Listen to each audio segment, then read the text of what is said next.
10절까지를 보겠습니다. 창세기 47장 5절부터 10절까지 같이 읽겠습니다. 바로가 요셉에게 일러 가로되 내 아비와 형들이 내게 왔은즉 애굽 땅이 내 앞에 있으니 땅의 좋은 곳에 내 아비와 형들로 거하게 하되 고센 땅에 그들로 거하게 하고 그들 중에 능한 자가 있는 줄을 알거든 그들로 나의 짐승을 주관하게 하라.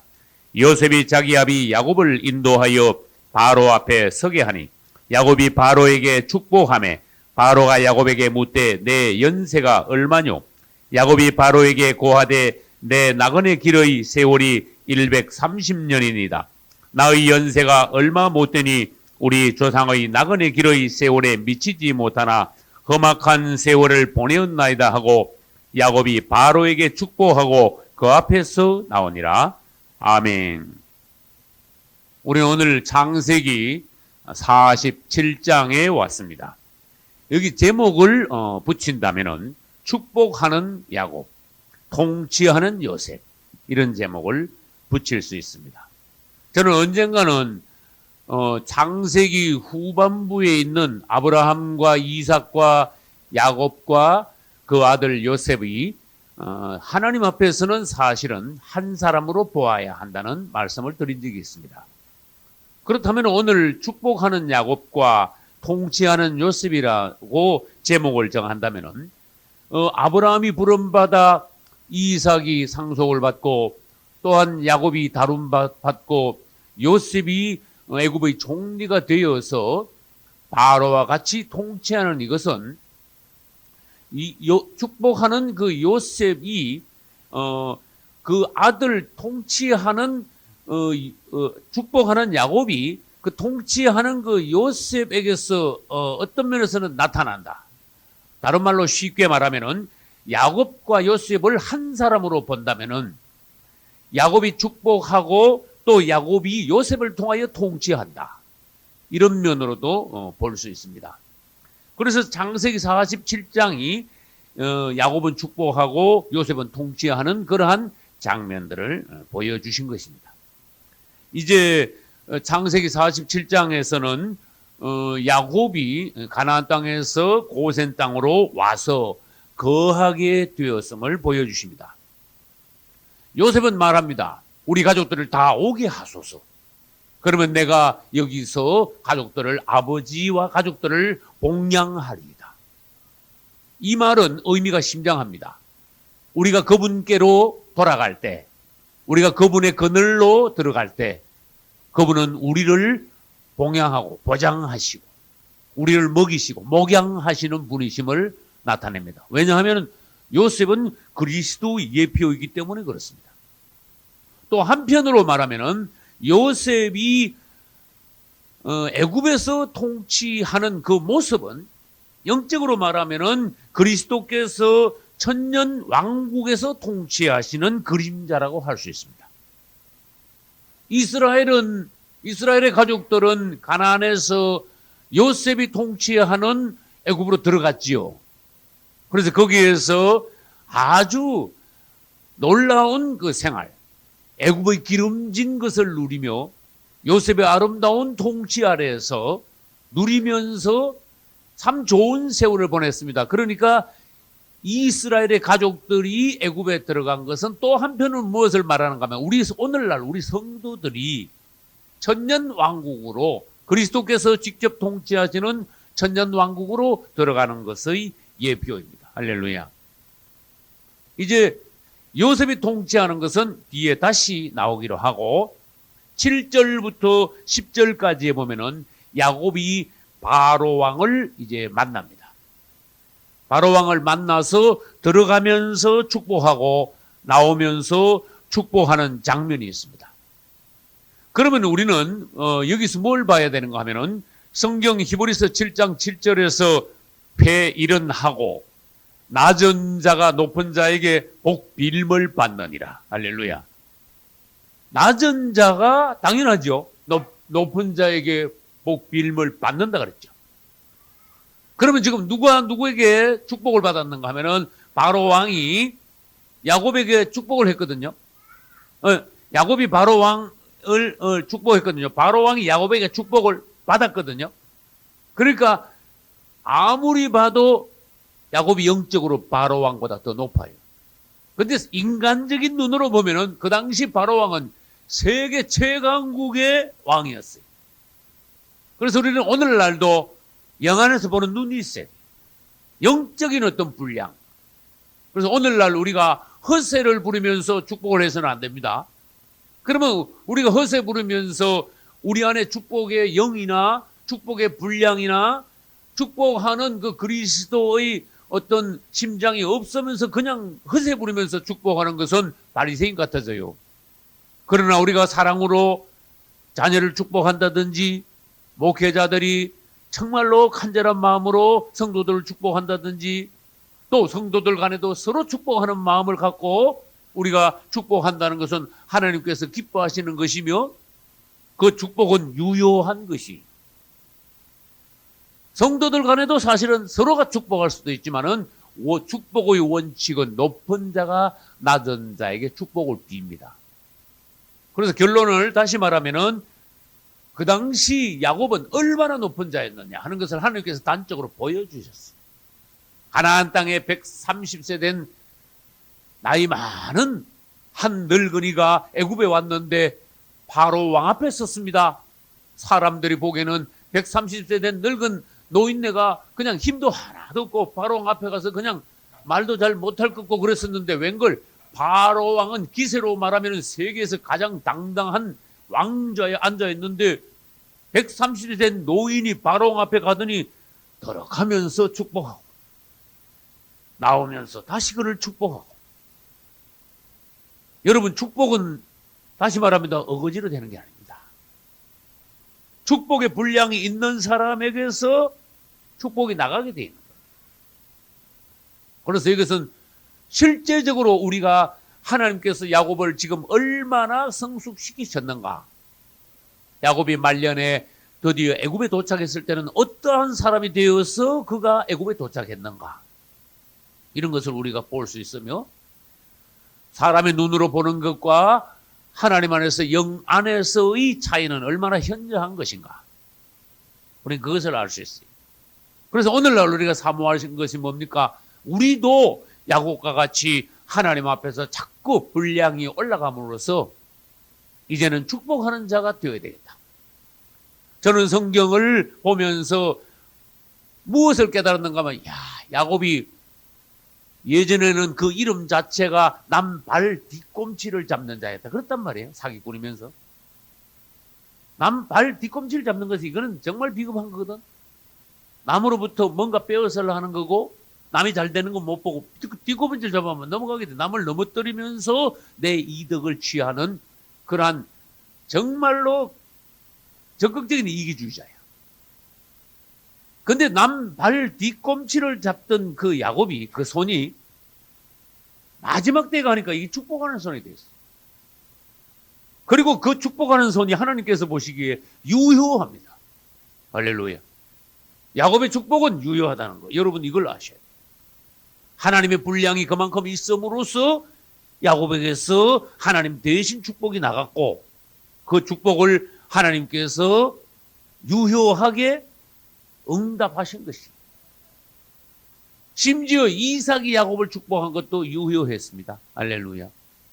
하물며 야곱이 바로 왕을 축복하고 또 아들들을 축복하고 또 손자들을 축복한 것이야 당연하지요. 그래서 결국은 하나님께서 평생 야곱을 다루시고 남은 결과가 무엇이냐? 야곱은 축복하는 자가 되었다. 할렐루야. 축복하는 자가 되었다. 그 손이 빼앗는 손에서 남발 뒤꿈치를 잡는 손에서 이제는 가는 곳마다 만나는 사람마다 축복하는 사람이요 축복하는 자가 되었다. 할렐루야. 애굽에 와가지고 여러분들은 그걸 보셔야 돼요. 야곱이 한 일이 무엇인가? 그걸 봐야 돼요. 특징을 말합니다. 자기 아들이 애굽의 총리였어요. 그러면 막 그 총리 아버지니까 대단한 거야. 세상적으로 말하면 권세가 대단한 거예요.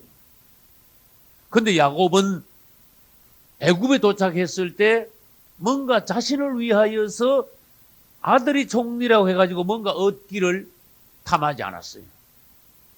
이제는 야곱은 더 이상 이제는 빼앗는 사람이 아니에요. 야곱은 더 이상 뭔가 가지려고 하지 않는 사람이에요. 할렐루야. 사람이 성숙하면 성숙할수록 나를 위하여 뭔가 취하지 않습니다. 오히려 남을 위하여 축복합니다.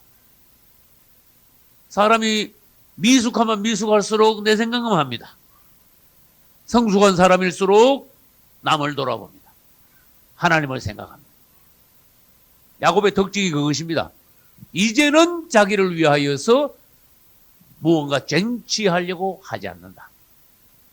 그러니까 욕심이 끝난 거야. 인간적인 욕심. 이제는 너무 익었기 때문에 하나님과 같은 사람이 되었기 때문에 저쪽 바깥에 있는 걸 내 쪽으로 당기려는 그런 마음은 전혀 없는 거예요. 오히려 하나님으로 풍성하고 하나님으로 넘치고 하나님으로 충만하기 때문에 잔에서 물이 철철 흐르듯이 그분의 사랑이 넘치고 그분의 축복이 넘치고 그분으로부터 나오는 하나님 자신이 넘침으로써 야곱에서 나오는 건 뭡니까? 하나님이요, 축복이요, 사랑이요. 할렐루야. 사람이 되면 이렇게 돼야 된다는 뜻이에요. 우리는 이왕 사람이 나서 살다가 언젠가는 주의 부르심을 받는데 이 땅에 살면서 뭐를 사모해야 될까? 하나님 손에서 내가 이거지길 원한다. 할렐루야. 이렇게 사모해야 돼요. 그래서 전에도 제가 말씀드렸습니다. 주님, 수천 년 전에 그 야곱, 참 도저히 가망 없어 보이는 그 뺀질뺀질한 야곱을 하나님이 만드셔서 벗기셔서 하나님의 사람, 드디어 하나님의 왕자와 같이 만들어내신 하나님의 그 지혜와 능력이 오늘날에는 나에게 임하소서. 나도 그렇게 만드소서. 우리 자신을 주님께 맡기고 하나님의 그 지혜와 능력이 오늘날 여기에도 임하게 이루어지게 하는 것이 우리의 소원이요 기도가 되어야 됩니다. 할렐루야. 야곱은 자기를 위해서 전혀 아무것도 안 했습니다. 뭔가 구걸하지 않았습니다. 말하자면 그리스도를 공급하고 그리스도를 표현하고 축복하는 자가 되고. 할렐루야. 그래서 나는 축복을 한번 다시 생각해 봤어요. 축복.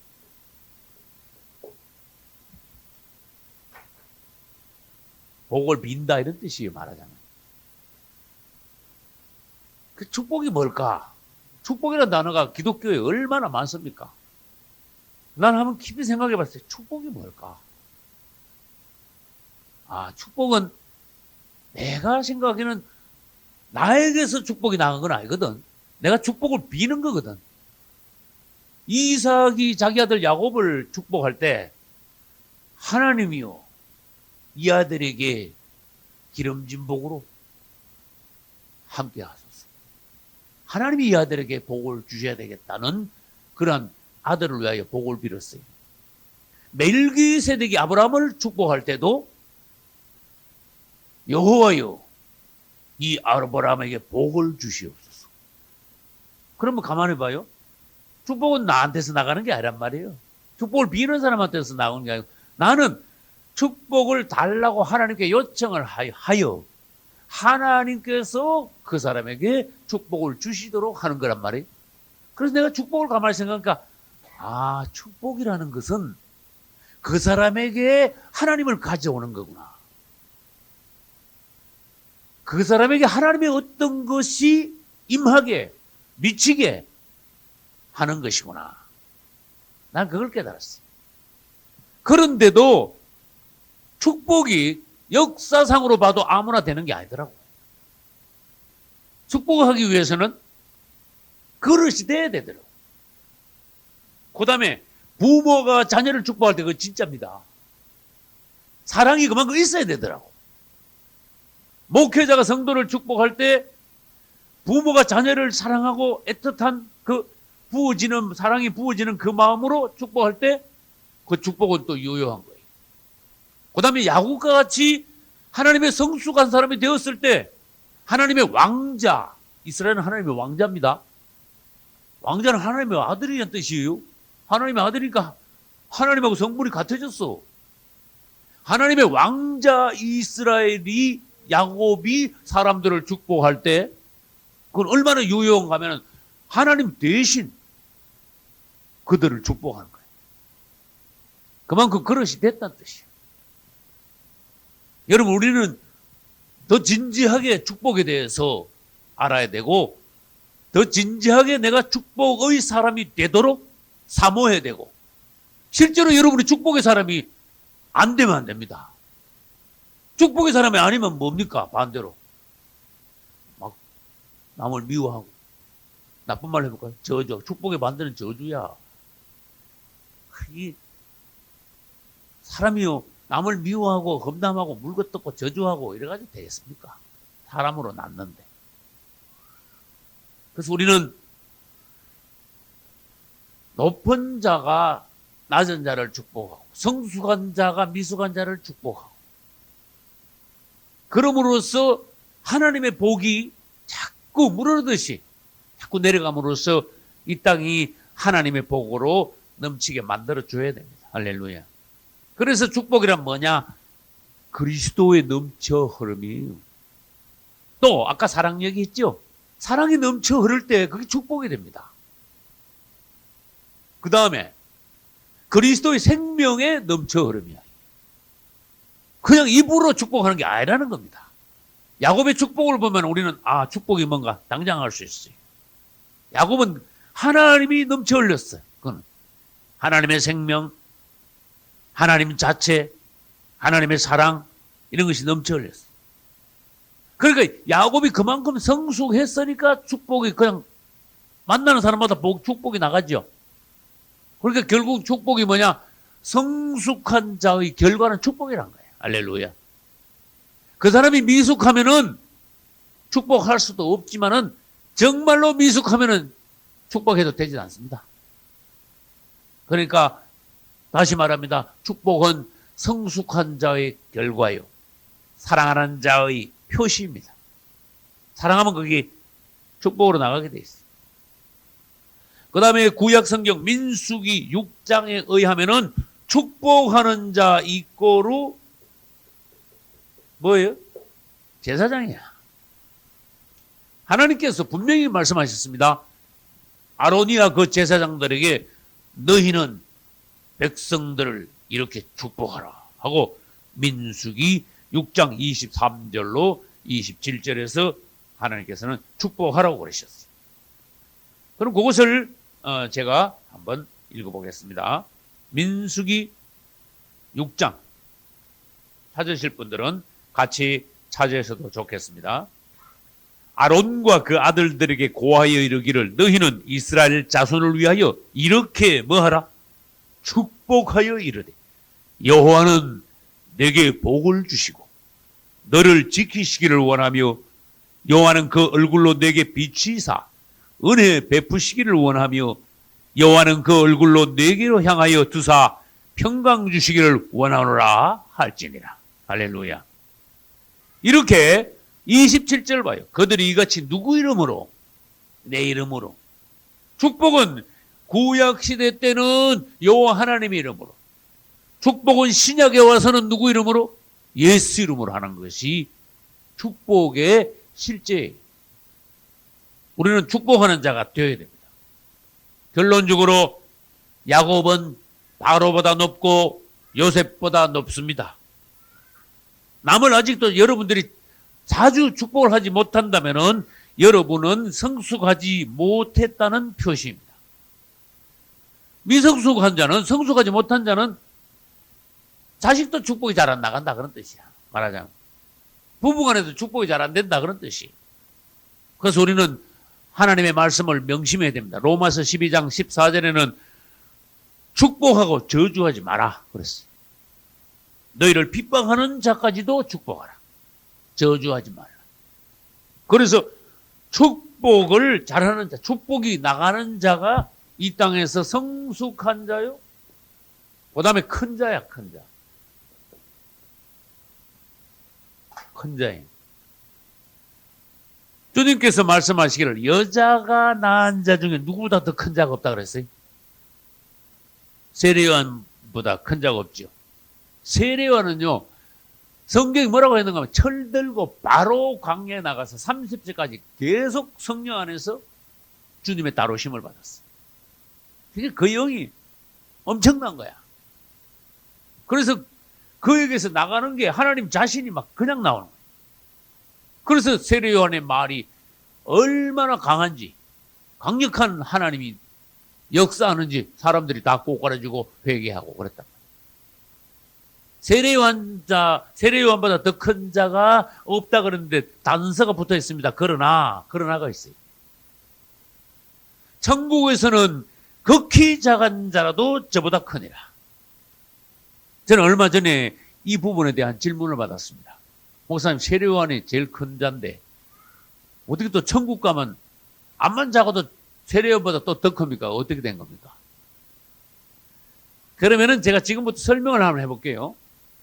세 파트로 나눠봅시다. 구약의 선지자들이 있고 한 파트는, 그 다음에 신약이 시작될 때 세례요한이 있고, 그 다음에 주님께서 말씀하신 천국에서 어떤 자. 그래, 이거는 뭔가 천국에 가는 자, 천국의 자녀들 이런 뜻이에요. 그것을 우리 오늘날 현재 물과 성령으로 거듭난 우리 그리스도인으로 보자면 우리가 천국에 갈 거니까. 그래서 세례요한이 암만 땅에서 크다 그래도 오늘날 천국에 갈 자, 물과 성령으로 거듭난 우리보다 못하다. 그때까지 제일 큰 자였다. 그런 뜻이. 그럼 왜 제일 큰 자냐? 구약 시대 때 선지자들이 그렇게 많습니다. 그 사람들 요한보다 다 작다 그랬어요. 왜 작은가 하면 구약의 선지자들은 메시아께서 오시리라 그랬어요. 이거 뭔가 하면 구약 시대의 선지자들에게 메시아가 저기 오고 계셔. 저 멀리 계셔. 오시는 분을 그들은 예고했어요. 근데 신약에 와서 문이 열리자 세례요한은요, 사람들을 막 깨웠어. 오셨다. 그래서 신약에 와서 세례요한을 예수 그리스도의 선구자라고 그래요. 구약의 그 많은 선지자들은 그리스도 메시아에 대해서 꿈꾸었어요. 그러나 세례요한은 메시아를 직접 만났어요. 할렐루야. 눈앞에서 이분이 그분이라 증거했어요. 이분이 신부를 취하러 오신 신랑인데 나도 신랑 옆에서 이 기쁨이 충만하다 그랬어요. 그분을 증거했는데 어떻게 증거했냐? 이분이 여기 오셨다 그랬어. 바로 눈앞에서 그분을 증거했으니 구약의 모든 선지자들은 세례요한을 못 따라가요. 직접 만졌으니까, 직접 보았으니까, 그 앞에서 바로 증거했으니까. 그런데 한 단계 더 올라가는 게 있습니다. 오늘날 우리는 2000년 전에 세례요한보다 뭐가 나으냐? 세례요한 앞에 그분께서 오셨지만 우리 앞에는 그분이 안 계십니다. 도로 못한 것 같기도 하죠. 그러나 지금 그분은 우리 안에 계십니다. 이걸 알아요. 세례요한 안에 그분이 계시지 않았고 그분은 세례요한 앞에 계셨어. 세례요한 눈앞에 계셨어. 외적으로. 여러분, 세례요한 같이 그분이 눈앞에 계시는 것과 오늘날 그분이 내 안에 오신 것은 다르다는 거야. 눈앞에 있는 그분을 증거한 것이 대단한 겁니다. 왜? 그 당시 사람들이 오신 예수님을 모르고 심지어 못을 박았으니까. 근데 세례요한은 대단한 거야. 그렇지만 오늘날 우리는 더 대단해. 왜냐하면 아직 아예 이분이 우리 안에 들어오실 뻔했어. 그러니까 주님이 하시는 말씀이 천국에서는 암만 작아도 세례요한 너보다 크다. 오늘날 우리가 물과 성령으로 거듭남으로써 그리스도께서 내 안에, 네가 내 안에, 내가 네 안에. 할렐루야. 이렇게 되었습니다. 우리는 물과 성령으로 거듭남으로 우리 자신이 그분이 거하는 집이 되었습니다. 그러니까 우리는 2000년 전에 세례요한보다 더 크게 됐다. 할렐루야. 그리고 우리는 오늘날 마음껏 축복하는 자가 돼. 축복하는 자가 바로 큰 자요, 성숙한 자입니다. 할렐루야. 우리는 축복하려면 큰 자가 되고 성숙한 자가 돼야 되는데, 기도 제목이 이렇게 따라야 됩니다. 그분의 분량, 당신의 분량이 내 안에 넘치게 하소서. 사람이 어떤 사회적인 연륜 가지고는 안 됩니다. 학벌 가지고는 안 됩니다. 그 다음에 어떤 재정적인 능력 가지고도 안 됩니다. 하나님께서 가장 중히 여기시는 것은 그 안에 그리스도의 분량이 얼마나 있느냐, 그걸 보십니다. 그리스도의 분량이 정말로 넘치면 그 사람은 큰 축복을 할 수 있어. 할렐루야. 그래서 우리는 축복의 조건이 뭐냐? 성숙해야 된다. 성숙이란 뭐냐? 그리스도의 분량이 내 안에 넘치는 걸 말한다. 할렐루야. 질문합니다. 성경에서 축복을 제일 먼저 한 사람이 누굽니까? 아담이 누굴 축복했습니까? 그런 말 없더라고. 그러면 멜기세덱. 할렐루야. 멜기세덱이 창세기 14장에서 느닷없이 나타나. 맞죠? 느닷없이 나타나가지고 전쟁에서 이기고 돌아오는 누구를 축복했어요?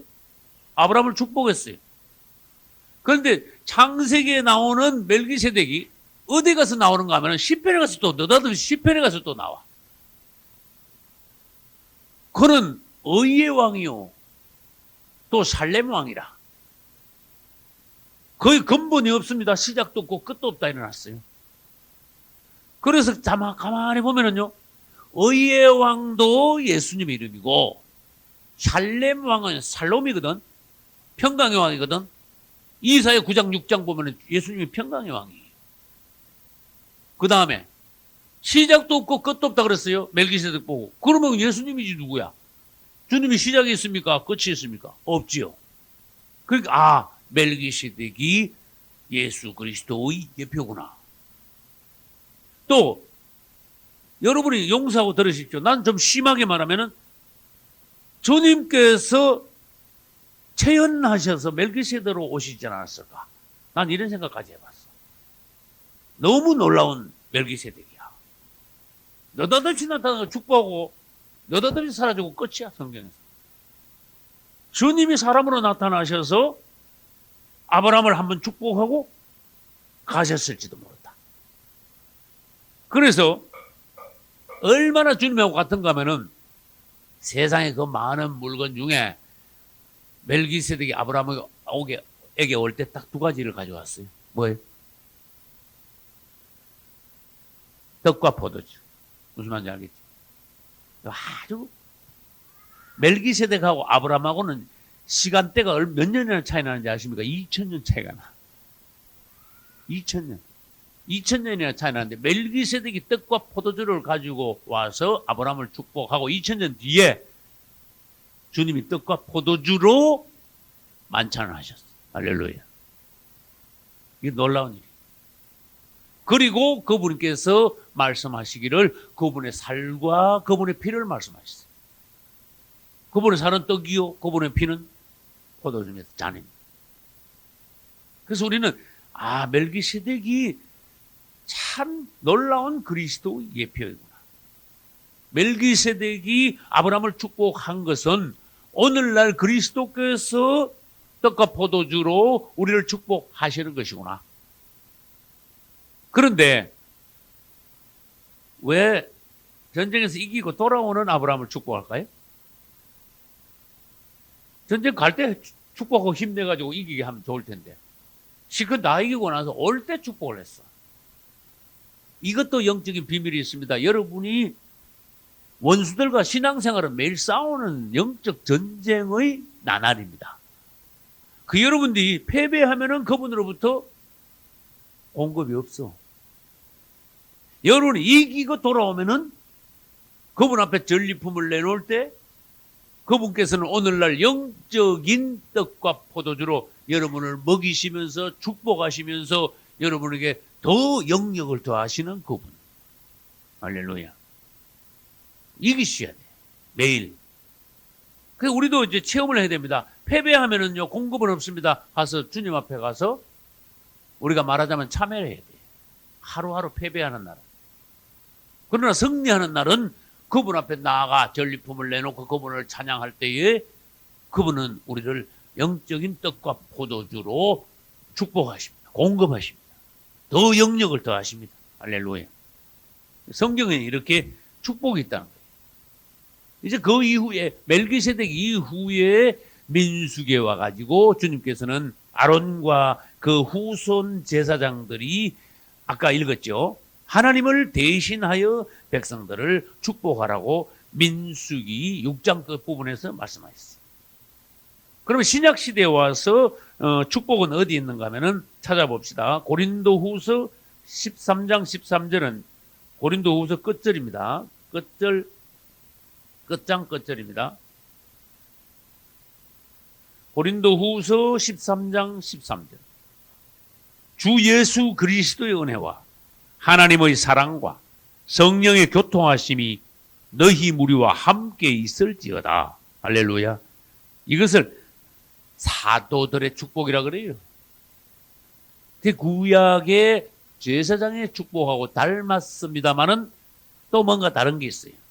구약의 제사장들의 축복은 가만히 보면 좀 외적인 부분이 다분해요.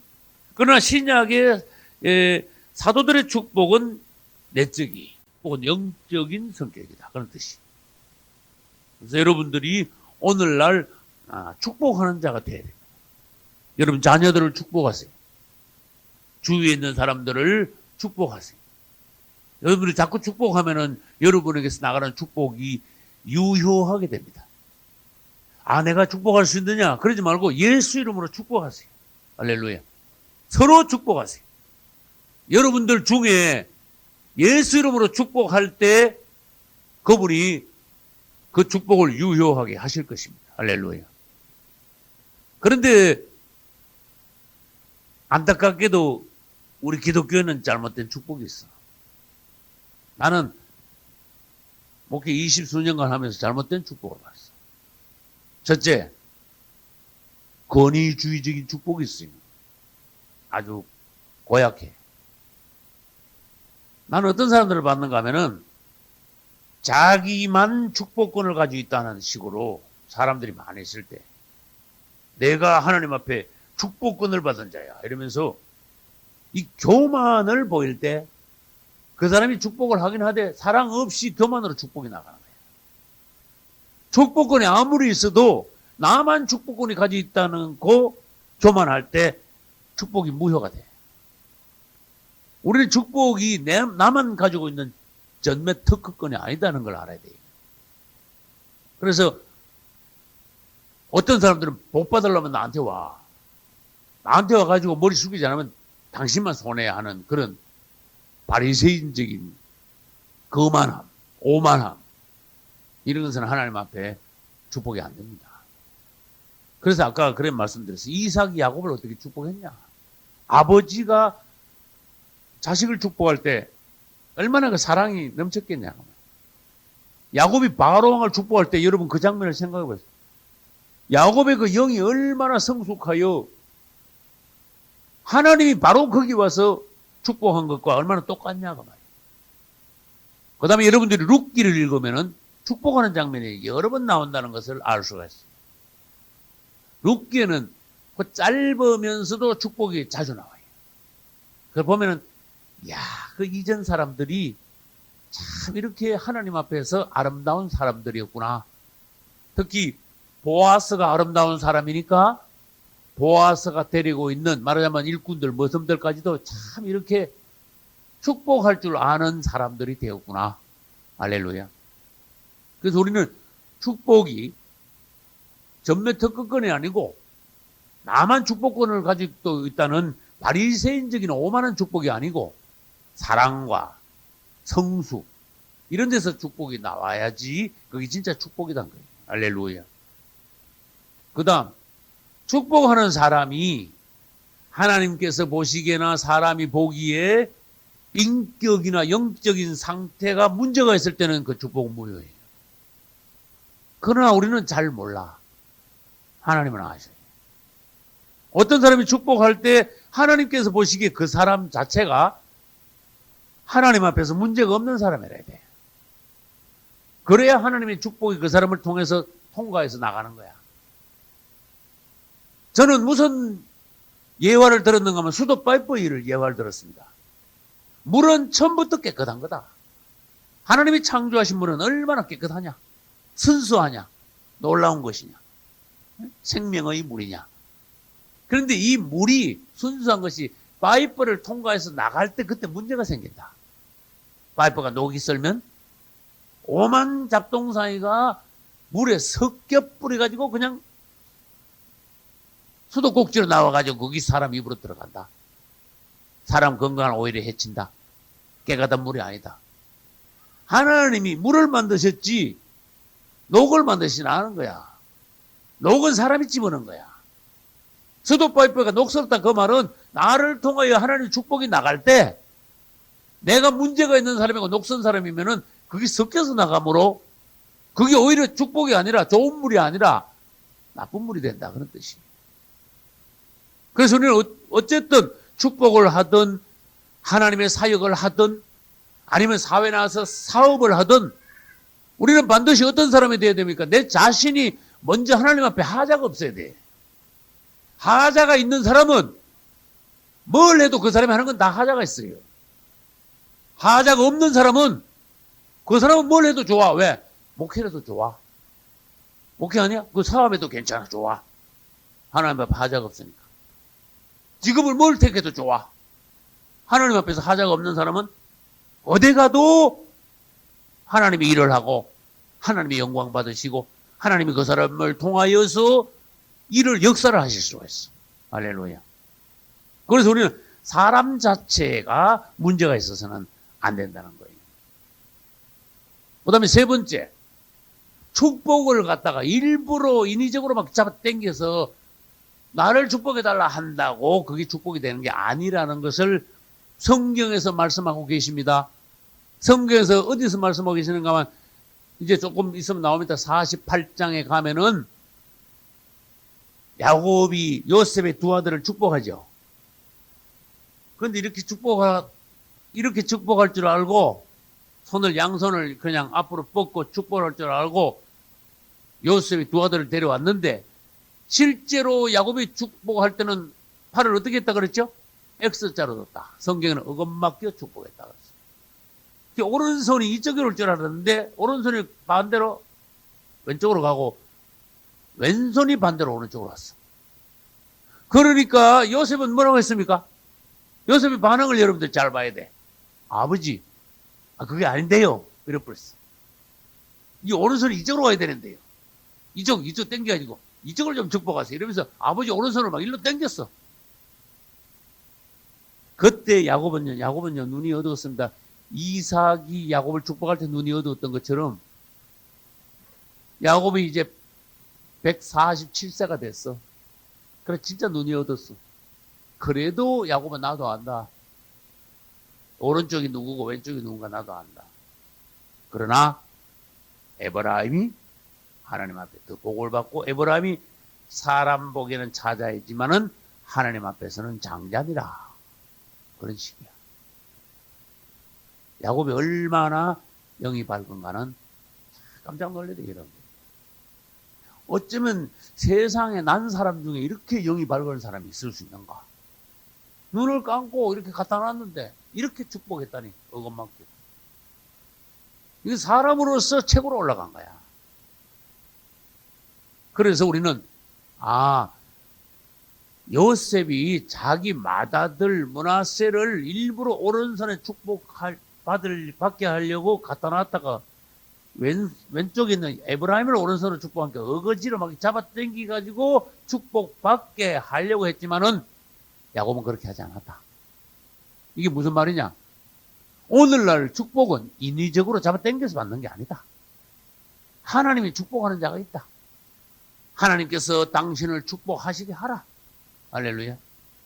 하나님께서 축복하시지 않을 수 없도록 만들어라. 할렐루야. 그래서 우리는 축복은 뭐다? 하나님께서 축복하시는 자를 기쁘시게 축복하시는 것이지 인간적으로 어거지로 땡기지 마라. 다시 말합니다. 당신이 하나님 앞에 진실하고 정말로 그분을 사랑하고 그분에 대하여서 정말로 깨끗하다면 하나님의 축복은 흘러오게 되어 있다. 근데 당신의 하자에 대해서는 생각하지 않고 영적인 어떤 하나님께서 보시기는 안목에 대해서는 무지한 상태에서 그냥 복만 잡아 당기려 해서는 그건 될 일이 아니다. 그 다음 네 번째. 상업적인 축복이 있어. 내가 보면 축복이. 나는 목회하면서 아주 마음 아프게 생각한 것, 돈. 이게 기독교 안에 헌금이라는 게 있습니다. 그런데 이 헌금을 어떤 사람, 타락한 사람들은 헌금을 타락을 시켜. 타락한 사람은 이 세상에 다 타락시켜. 모든 깨끗한 것도 다 타락시켜. 헌금이 얼마나 귀한 성물입니까? 그런데 타락한 사람이 기독교에 들어오면 이 헌금을 타락을 시켜. 마치 헌금을 가져와야 축복기도 받는 거지. 그래서 나는 그런 장면을 봤어.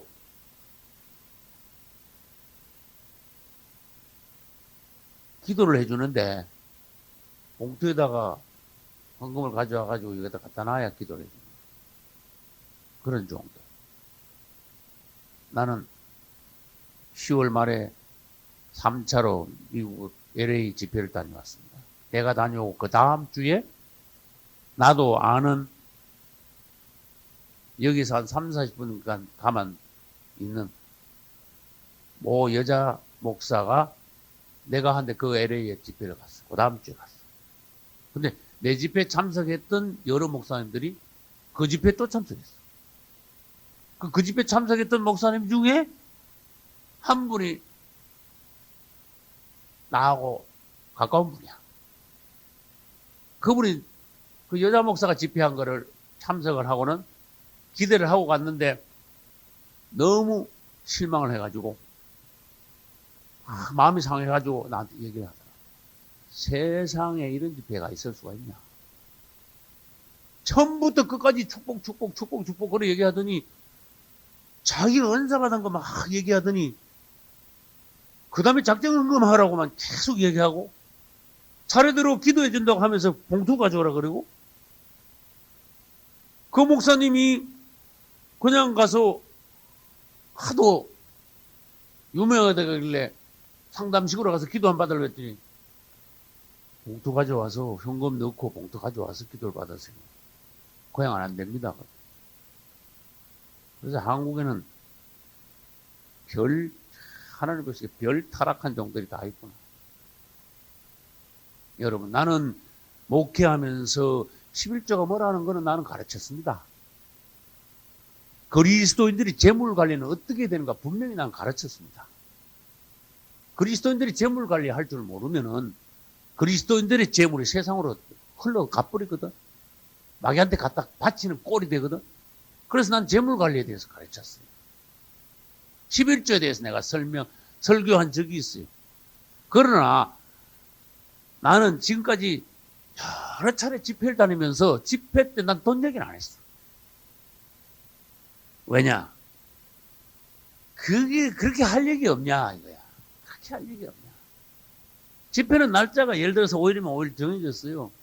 그럼 주제를 딱 정하면요. 그 5일 내에 그 주제에 대해서 정말로 엑기스로 내가 말을 해야 돼. 하나님 앞에서. 너 이 주제 정해놓고 수박 달고라 할 터냐?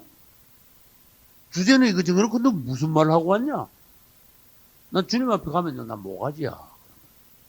그렇기 때문에 그래도 최소한 종아, 네가 성심껏 했구나. 이 정도는 들어야 돼. 주제를 정했으면 그 주제를 정했으면 그 주제에 대한 성경 전체에 대해서 그래도 내가 성심성의껏 내가 본 것을 성도들한테 말하자면 영적인 잔치로 내가 푸짐하게 먹고 그 말씀으로 건강하게 되라고 내놔야 돼. 여러분 한번 생각해봐요. 언제 헌금 돈 얘기할 그런 집회가 어디 있습니까? 우리 기독교가 하나님 앞에 통회 잡아야 돼.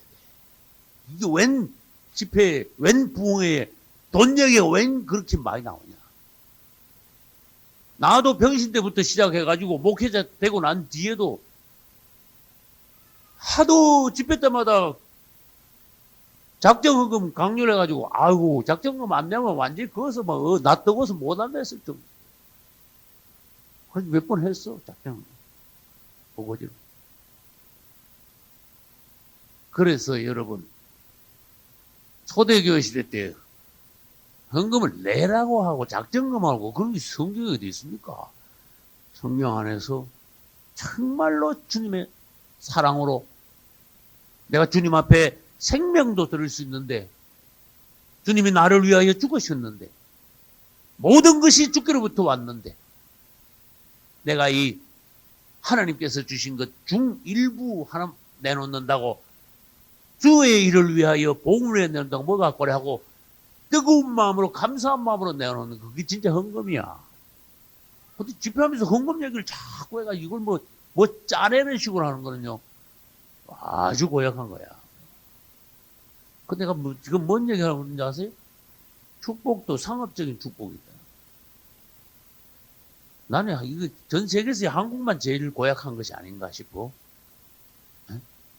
여러분, 앞으로 여러분이 종이 되면은 절대로 하나님 말씀 전하는 시간에 돈 얘기나 하고 앉아있고 그러지 마시고, 그 다음, 절대로 어느 집회에서 돈 강조하고 헌금 강조하고 그러면 그 집회가 엉터리인 줄 아시오. 무슨 말인지 알죠? 바울이 그렇게 했겠냐? 베드로가 그런 식으로 목회했겠냐? 2000년 전에. 오늘날 정도는 왜 그렇게 됐냐? 축복을 뭐 돈 받고 파는 거냐? 돈 넣어가지고 봉탄 가지고 축복 기도도 안 해주냐? 이건 아니에요. 그러니까 우리는 기독교를 정화시켜야 돼. 차원을 좀 높여가지고 하나님께서 보시기에 그분이 오셔서 교회를 먼저 심판하시고 종들을 먼저 심판하실 때 그래도 한국교회와 종들은 칭찬 들어야 돼. 할렐루야. 이제 우리는 야곱은 처음에는 빼앗는 손이었다가 이제는 축복하는 손이 되었다는 거 이걸 아셔야 됩니다. 이제 요셉이 애굽을 통치하는 장면으로 넘어가겠습니다. 창세기 47장 몇 절부터 요셉이 애굽을 통치하는 장면이 나오는가 하면 13절부터는 장면이 확 바뀌어요. 12절까지는 뭐지요? 야곱이 바로를 축복하는 장면. 야곱이 이제 애굽에 와서 바로 왕을 처음으로 만나고 그 다음에 들어가면서 나오면서 축복하는 장면이 나옵니다. 그 다음에 13절부터는 장면이 확 바뀝니다. 기근이 더욱 심하여 이렇게 돼요. 이제 기근이 심하면 심할수록 뭐가 드러나는가 하면 요셉의 통치가 드러나요. 할렐루야. 사람들이 다 배부를 때는 요셉이 누군지 잘 모릅니다. 그러나 온 땅에 기근이 들고 사람들이 다 죽어갈 때 그때 요셉의 통치는 빛이 납니다. 할렐루야. 교회가 어려울 때라 해야지 성도들과 주의 종 중에 누가 참 성도냐 참 종이냐가 빛이 난다 그런 뜻이야. 교회가 잘 돌아갈 땐 누가 누군지 몰라. 근데 이 요셉의 통치는 깊은 의미가 있습니다. 요셉은 아주 풍성한 곡식을 7년 동안 하나님 앞에서 받은 대로 준비했어요. 그것으로 반드시 흉년이 올 것을 미리 확신하고 흉년에 대비하여서 풍년 7년은요 곡식을 모으는 데만 전심전력했어요. 할렐루야. 그때 밤낮도 없었습니다. 얼마나 바빴는지 모릅니다. 자기가 총리 되었다는 거 고향에 알리지도 않았습니다. 그 7년 동안에 자기 가족들을 보러 가지도 않았고 알리지도 않고 데려오지도 않고 자기가 할 일이 뭐냐? 만백성을 살리기 위하여 내가 양식을 준비한 이 일이 나에게 주어진 하나님의 이 땅의 큰 사명, 사람을 살리는 사명. 할렐루야. 이걸 내가 제치놓고 한시라도 내가 딴 일을 볼 수 없다. 그래서 요셉은 풍년 7년 동안 풍성하게 곡식을 모았어. 할렐루야. 많이도 모았어. 결론은 뭡니까? 기근 때에 아무리 기근이 심해도 요셉에게 온 사람만은 배가 불렀습니다. 만족했습니다. 죽지 않았습니다. 그래서 용어를 만들어낸다면은 다함이 없는 요셉의 곡식창고, 이런 용어를 쓸 수가 있어요. 요셉의 곡식창고는 다함이 없다. 그래서 우리 주님하고 요셉하고 연결 한번 시켜봐요. 요셉은 그리스도 예표입니다. 그분께 오면은 다함이 없는 생명의 양식이 있다. 할렐루야. 요셉에게 오는 사람들은 무조건 산다. 요셉에게 와가지고 죽은 사람 없어요. 굶어 죽은 사람 없어요. 왜? 요셉의 곡식 창고는 다함이 없으니까.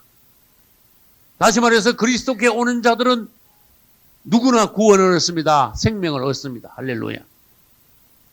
반대로 요셉에게 오지 않은 사람은 보나마나 다 죽었어요. 그래서 우리는 그분은 우리를 풍성한 양식으로 먹이시고 풍성한 생명으로 우리를 살리시는 분이시다. 할렐루야.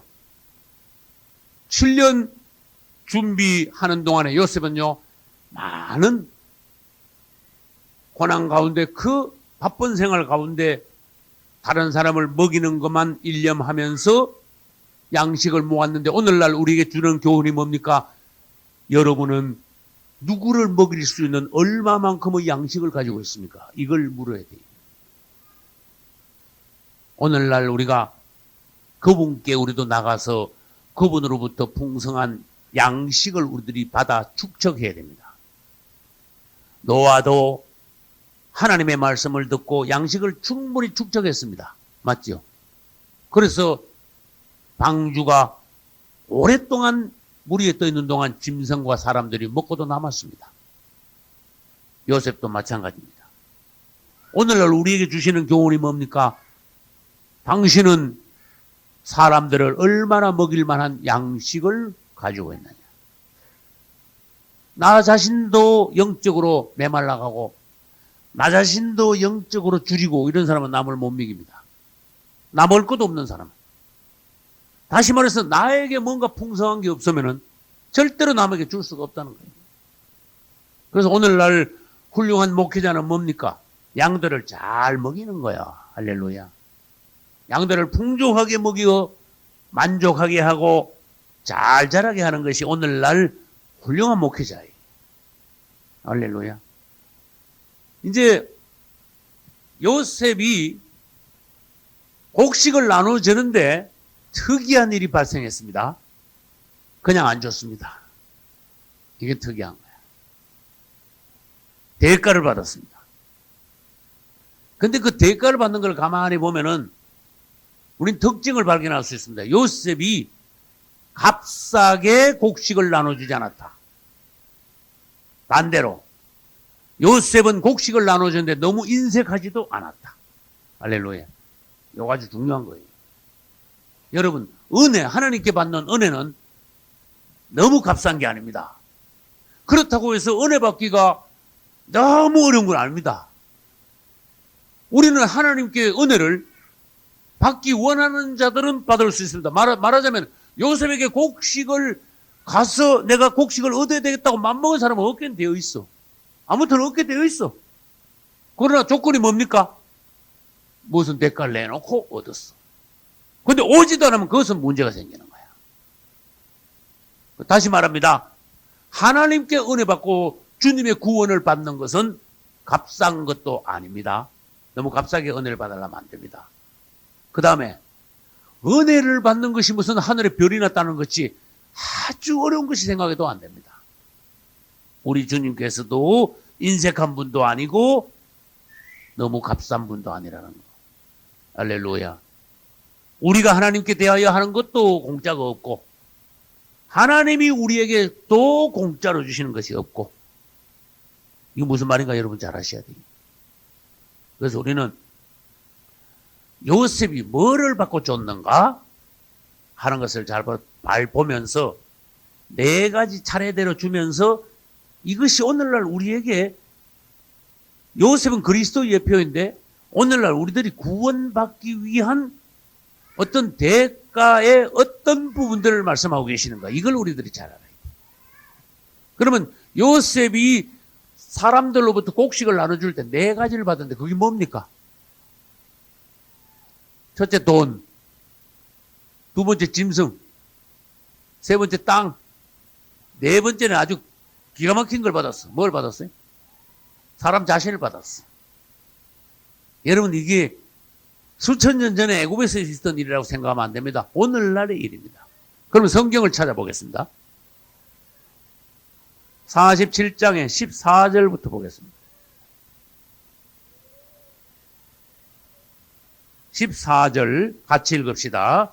요셉이 곡식을 팔아 애굽 땅과 가나안 땅에 있는 돈을 몰수히 거두고 그 돈을 바로의 궁으로 가져오니. 아멘. 뭐를 싹 다 거뒀다 그랬어요? 돈을 싹 다 거뒀다. 야, 여러분 이거 한번 상상해 보세요. 땅에 있는 돈은 전부 다 어디로 왔는가 하면 요셉에게로 무조건 다 왔어.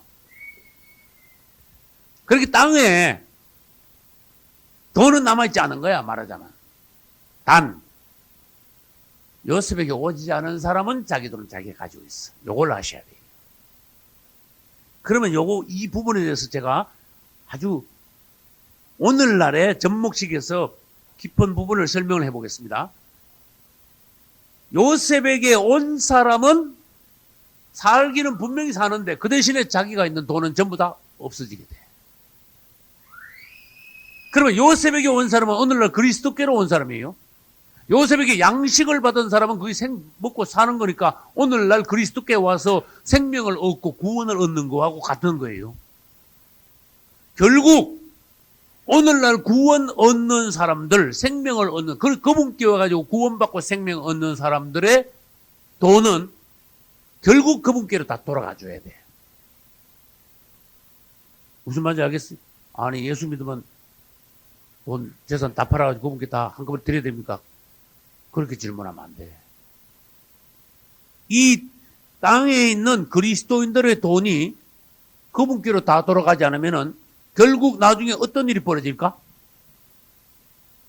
그걸 마귀가 가져가가지고 마귀를 쓴다니까. 왜? 나중에 결국 우리 휴고될 거 아닙니까? 맞죠? 휴고되는데 휴고될 때 10층짜리 건물 놔두고 갈래요? 아니면 은행에 뭐 10억 통장에 그거 놔두고 그냥 갈래요? 하나님이 무슨, 너 건물 너 그거 뭐하고 왔냐? 아이고, 그냥 처분할 수가 없어가지고 그냥 놔두고 왔어요. 그거 아주 혼날 줄 알아요. 통장에 10억, 아이고, 뭐 바꿀 수도 없고, 뭐, 어디든 하다가 뭐, 올라오기 바빠요. 그냥 놔두고, 통장에 놔두고 왔습니다. 너 그 돈 마귀한테 주고 오라고 내가 너한테 돈 맡겼냐? 약하고 깨른 종아, 이런 소리 들어. 넌 정직이야. 너한테 돈을 맡길 때, 너는 적절하게 하나님 앞에서 그 돈을 써야 되는 거야. 네가 하늘에 올라올 때는, 휴거되어 올라올 때는 땅에다가 하나님이 주신 돈을 남겨두면 안 돼. 즉, 내 보물을 어디다 쌓아두라? 다 올려야 되는 거야. 땅에 놔두는 건 무조건 마귀가 된다. 이거 여러분 아셔야 돼요. 그럼 봐요. 옛날로 다시 돌아가 봅시다. 요셉에게 온 사람, 와가지고 양식 얻은 사람의 돈은 싹 요셉한테로 다 돌아갔어. 얼마나 절묘합니까? 반대로, 요셉에게 안 온 사람들은 돈을 안고 있으면서도 안고 죽었어. 요거 아셔야 돼. 오늘날도 마찬가지야. 그분께 물질을 드리지 않고, 그분께 내 자신을 드리지 않고, 내가 안고 있으면은, 안고 있는 건 좋지. 내 거라서, 나 부자다 하고 안고 있는 건 좋지. 그러나 그거 안고 죽어야 돼. 그러나 구원 얻는 사람은 모든 것이 그분께로 돌아가줘야 돼. 모든 것이 주께로부터 왔습니다. 할렐루야. 돈, 이건 아무것도 아닙니다. 1단계입니다, 이거는. 무슨 말인지 아셔야 돼요. 1단계라니까, 아직. 그래서 여러분, 적그리스도가 나타나면은, 요놈이 얼마나 지혜로운가 하면 돈을 싹을 쎄버려요. 그래서 그 돈을 가지고, 희한하다. 요 돈을 가지고 적그리스도한테 가져오라 그래. 10억, 1억, 1000만 원. 가지고 돈 다 가져와 그래. 그럼 적그리스도한테 갖다 바쳐야 돼. 갖다 바치고는 대신에 당신 1억 있어? 알았어. 1억. 아니 누가 1억 뺐나? 1억 쓰라고 표 주면 되잖아. 내가 책임질게. 당신 1억 표 써. 1억 쓰는 거야. 알았지? 그러면서 이마에다 표를 탁 찍는다? 그게 뭐야? 666 마귀표. 끝까지 돈을 가지고 있으면은 결국은 적그리스도한테 갖다 주고 적그리스도 표를 대신 받게 되는데 그 표가 돈 같지만은 사실은 무슨 표다? 마귀표다. 지옥표다. 저주표다. 맞잖아요. 그래서 요한계시록 13장에는 적그리스도가 돈을 싹 없애버리고 대신 지 이름의 표를 사람들의 오른손에 이마에 찍게 될 것이다 하는 것을 성경에서 미리 예언하신 거예요. 그럼 우리는 어떻게 됩니까? 이거 내용을 벌써 알고 있는 우리는 돈을 몰수해가지고 주님께 아주 그냥 지혜롭게 해가지고 명철하게 해가지고 행동 아주 빠르게 해가지고 그분께 탁 드려야 돼. 마지막 때 준비를 잘 해놨다가 땅에 남겨주시면 안 된다고 말이야. 그래서 그분께 드린 사람은 말하자면 옛날로 말하면 요셉한테 돈 주고 양식 받아서 생명을 유지한 사람이야. 그걸 여러분들이 다시 상기하셔야 돼요. 근데 돈에서 끝난 게 아니더라고. 돈 드리고 나도 흉년이 그냥 그 다음에 풍년이 왔으면 돈만 다 얻고 나머지 다 하고 그냥 그 다음부터는 잘 먹었을 때 웬걸 돈 드리고 났는데 흉년이 또 계속되네. 그러면 이게 뭐 영적으로 뭔가 알아야 돼요. 여러분이 가지고 있는 물질, 돈, 이거를 하나님께 드린다고 그것이 천국과는 충분한 조건이 아니라는 거예요. 그러면 거기서 더 나가야 된다는 거야. 어이구, 생각하면 뭐 하나님 믿다가 이거 뭐 완전 거지 되겠네. 그게 아니야. 거지 안 되면 그러면 적그리스도한테 다 갖다 주라. 결과는 그래야 된다. 결국은 다시 말합니다.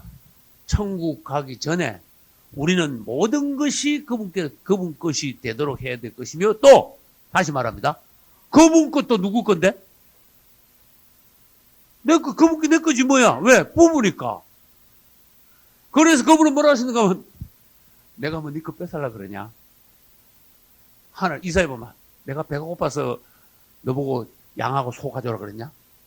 내가 양피나 소피를 내가 즐겨 마시려고 그랬냐? 내가 배가 고파서 그 고기 번제로 바치라 그랬냐? 하나님 물었어요. 하나님이 돈이 와서가지고 하나님께 헌금을 하고 물질을 바치라 그랬냐? 넌 그런 거 말고 그 차원 말고 하나님께서는 만세 전부터